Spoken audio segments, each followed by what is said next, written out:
Bismillahirrahmanirrahim. Assalamualaikum warahmatullahi wabarakatuh. Mudah-mudahan anak-anakku semua selalu diberikan kesehatan. Dan jangan lupa ya, kalian selalu menjaga imun kalian dan kesehatan kalian. Dalam masa pandemi gini, Ibu harap anak-anakku semua kita masih bisa belajar ya, lebih semangat belajarnya. Nah, hari ini kita akan belajar mengenai ekonomi. Di sini Ibu memberikan mata pelajaran ekonomi. Tapi sebelum dimulai, Ibu memperkenalkan diri dulu ya untuk adik-adik semua. Nama Ibu Desi Cahya Anggreni. Nah, di sini Ibu membahas mata pelajaran ekonomi. Yang pertama adalah kita belajar mengenai pengertian sistem ekonomi. Yang kedua, kita belajar mengenai macam-macam sistem ekonomi. Yang ketiga, ada kelebihan dan kekurangan masing-masing dari sistem ekonomi tersebut. Yang pertama adalah pengertian sistem ekonomi. Sistem ekonomi merupakan cara untuk mengatur atau mengorganisasi seluruh aktivitas ekonomi, baik ekonomi rumah tangga negara ataupun pemerintah. Aktivitas ekonomi yang dimaksud di sini adalah kegiatan yang dilakukan oleh masyarakat yang meliputi kegiatan produksi, distribusi, dan konsumsi. Yang selanjutnya adalah fungsi sistem ekonomi dalam perekonomian. Yang pertama yaitu menjadi perangsang bagi masyarakat untuk melakukan kegiatan produksi. Yang kedua, menyediakan metode untuk mengkoordinasi kegiatan individu dalam perekonomian. Yang ketiga adalah menyediakan mekanisme tertentu agar hasil produksi dapat dibagi secara merata.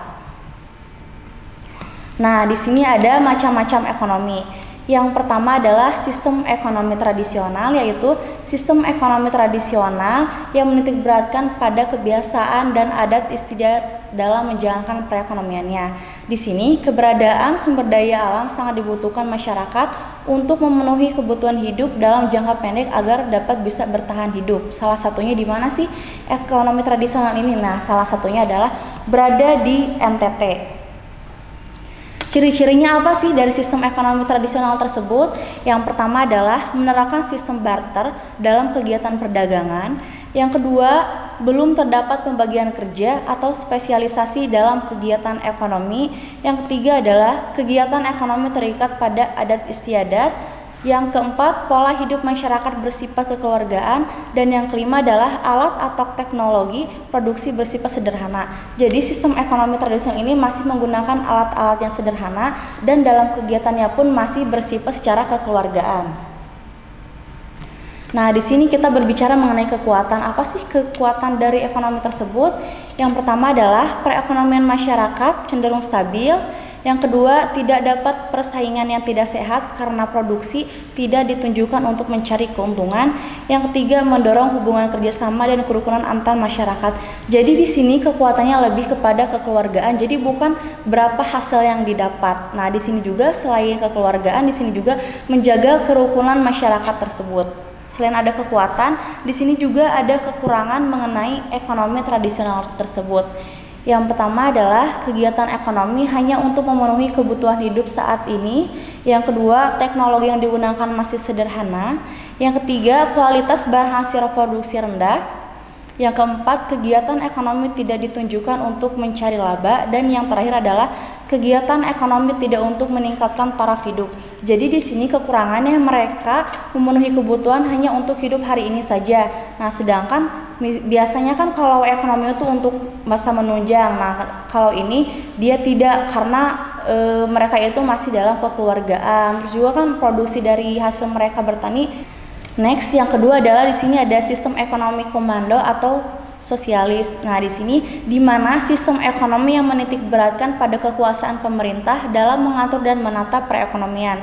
Di sini artinya seluruh kegiatan ekonomi direncanakan, diatur atau diorganisasikan oleh pemerintah pusat. Jadi di sini pemerintah itu nomor satu. Jadi masyarakat ini tidak ikut andil dalam kegiatan ekonomi tersebut. Apa sih ciri-ciri dari sistem ekonomi komando ini? Salah satunya adalah yang pertama, sumber daya ekonomi dikuasai dan dimiliki negara sehingga tidak milik pribadi, hampir tidak ada atau tidak diakui. Yang kedua adalah tingkat harga dan tingkat bunga ditentukan pemerintah. Yang ketiga, kebebasan dalam berekonomi bagi masyarakat sangat terbatas. Yang keempat, regulasi ekonomi diatur dan ditetapkan pemerintah. Dan yang terakhir adalah jenis pekerjaan, pembagian kerja ditetapkan dan diatur oleh pemerintah.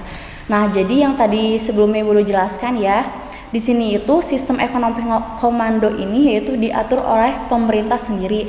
Jadi tidak diatur oleh masyarakat itu sendiri. Jadi masyarakat tidak bisa ikut campur tangan dalam kegiatan ekonomi tersebut. Nah, di sini selanjutnya apa sih kekuatan dari ekonomi tersebut? Yang pertama adalah pemerintah menentukan jenis kegiatan produksi sesuai dengan perencanaan sehingga pasar dalam negeri berjalan dengan lancar. Yang kedua adalah relatif mudah melakukan distribusi pendapatan. Yang ketiga, pemerintah lebih mudah mengendalikan inflasi, pengangguran atau berbagai keburukan ekonomi lainnya. Yang ketiga adalah pemerintah bertanggung jawab penuh terhadap kegiatan ekonomi. Yang keempat, program pemerintah cepat terwujud. Dan yang terakhir adalah pengandalian dan pengawasan lebih mudah dijalankan. Jadi untuk kekuatannya ini yaitu pengawasan dalam kegiatan ekonomi lebih mudah dijalankan. Karena apa? Karena di sini pemerintah yang memegang peran dalam kegiatan ekonomi tersebut. Nah, di sini pun selain ada kekuatan, kita di sini ada kekurangannya juga. Nah, yang pertama adalah tidak ada kebebasan untuk berusaha. Yang kedua, hak milik perorangan tidak diakui. Yang ketiga, sering terjadi praktik monopoli yang merugikan masyarakat. Yang keempat, sangat tergantung pada pemerintah. Yang kelima adalah masyarakat tidak memiliki kebebasan untuk memiliki alat daya sumber. Nah, di sini jadi hak milik perorangan itu tidak diakui. Nah, misalkan di sini ya adik-adik misalkan punya usaha apa? Punya usaha sawi. Nah, di sini itu bukan jadi hak milik perorangan adik-adik, tapi di sini adalah milik pemerintah karena diatur oleh pemerintah. Yang ketiga adalah di sini ada sistem ekonomi liberal, bebas atau kapitalis. Nah, apa sih sistem ekonomi tersebut? Sistem ekonomi yang menitikberatkan kebebasan masyarakat dan kegiatan ekonomi bergantung pada mekanisme pasar. Nah, di sini sistem ini berjalan dengan campur tangan pemerintah sedikit, namun hanya pada kebijakan tertentu. Apa sih contohnya? Nah, di sini misalnya politik luar negeri dan keamanan negara. Sistem ini menunjukkan pentingnya kepemilikan modal usaha karena kegiatan ekonomi yang dilakukan bertujuan menguasai pasar dan mempertahankan usahanya agar memperoleh laba yang sangat besar. Nah, jadi sistem ekonomi liberal ini mereka bertujuannya untuk menguasai pasar karena untuk mempertahankan usahanya agar tetap memperoleh labanya yang besar. Apa sih ciri-ciri dari ekonomi tersebut? Yang pertama adalah sumber daya ekonomi dimiliki dan diatur swasta secara bebas. Yang kedua, adanya pembagian kelas atau status dalam masyarakat itu, yaitu salah satunya adalah contohnya kelas pekerja, terus dan juga ada kelas pemilik modal. Yang ketiga adalah adanya persaingan usaha yang ketat dalam kegiatan ekonomi. Yang keempat, pemerintah tidak melakukan intervensi atau campur tangan dalam pasar. Yang terakhir adalah pemilik modal berhak memiliki sumber-sumber produksi. Nah, di sini dalam ekonomi sistem ini, liberal ini, jadi pemerintah tidak ikut campur tangan secara lebih luas. Jadi di sini lebih kepada siapa sih pemilik modal. Nah, di sini jadi si pemilik modal dia punya kekuatan kuat untuk mengatur ekonomi tersebut. Di sini ada juga kekuatan ekonomi liberal. Salah satunya adalah yang pertama, setiap individu bebas melakukan kegiatan ekonomi sesuai dengan keahlian dan keterampilannya. Nah, di sini jadi adik-adik semua misalkan mempunyai usaha, jadi bebas ya untuk adik-adik di sini bisa melakukan kegiatan ekonomi sesuai keahlian atau keterampilannya. Jadi tidak bergantung kepada pemerintah saja. Yang kedua adalah masyarakat dapat mengembangkan inisiatif dan kreativitas. Yang ketiga, adanya persaingan usaha dalam pembuatan produksi berkualitas. Yang keempat adalah adanya efisiensi dan efektivitas karena kegiatan ekonomi berdasarkan prinsip ekonomi. Jadi di sini itu tergantung prinsip ekonomi kita sendiri ya. Misalkan dalam menentukan kualitas atau tidaknya ekonomi tersebut dan kreativitas atau tidaknya kreativitas tersebut itu tergantung pada kitanya sendiri. Jadi tidak tergantung pada pemerintah. Nah, selain kekuatan, di sini juga ada kekurangannya. Yang pertama adalah adanya persaingan tidak sehat karena timbulnya eksploitasi ekonomi oleh pemilik modal. Yang kedua, adanya modal yang terpusat sehingga menimbulkan monopoli yang merugikan masyarakat. Yang ketiga adalah adanya kesenjangan ekonomi karena distribusi pendapatan tidak merata. Yang keempat adalah kebebasan berekonomi yang mendorong ketidakstabilan atau perekonomian.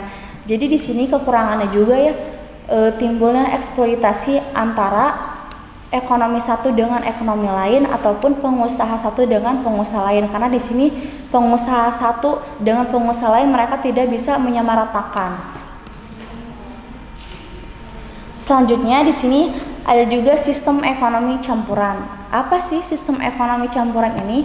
Jadi sistem ekonomi campuran ini yaitu ekonomi yang menitikberatkan interaksi antara pemerintah dan swasta dalam melakukan kegiatan ekonomi tersebut. Nah, di sini pada penerapan sistem ini pemerintah dan swasta memiliki peran yang seimbang. Jadi si pemerintah dan si pemilik modal ini mereka mempunyai perannya masing-masing. Jadi tidak ada eksploitasi antara pemerintah dengan pengusaha tersebut. Apa sih ciri-ciri dari sistem ekonomi campuran ini? Yang pertama adalah tatanan ekonomi merupakan perpaduan antara sistem ekonomi pasar dan terpusat. Yang kedua adalah barang, modal, dan sumber daya virtual dikuasai oleh pemerintah. Yang ketiga adalah adanya peran berimbang antara pemerintah dan swasta dalam perekonomian. Yang keempat adalah campur tangan pemerintah dilakukan dengan kebijakan ekonomi sehingga terjadi persaingan yang sehat. Nah, jadi di sini antara pemerintah dengan pemilik swasta ini mereka bekerja sama gitu. Jadi mereka tidak terjadi kesenjangan untuk melakukan kegiatan ekonomi tersebut. Apa sih kekuatan dari ekonomi tersebut? Yang pertama adalah pertumbuhan ekonomi terjaga kestabilannya. Yang kedua, inisiatif dan kreativitas dapat berkembang. Yang ketiga, campur tangan pemerintah bisa meminimalkan monopoli usaha oleh pemilik swasta. Yang keempat adalah pemerintah lebih fokus dalam memberdayakan sektor usaha mikro, kecil, dan menengah.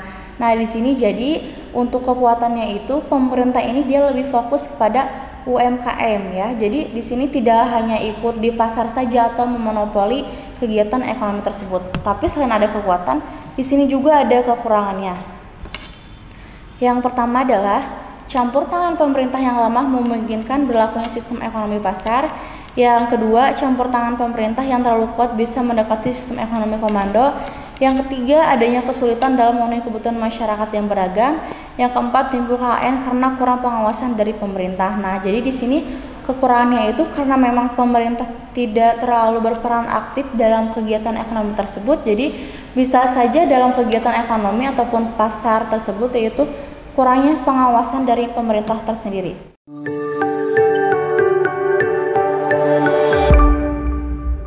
Alhamdulillah pelajaran hari ini cukup selesai. Tadi kita sudah membahas mengenai pengertian ekonomi, macam-macam ekonomi, kekurangan ekonomi.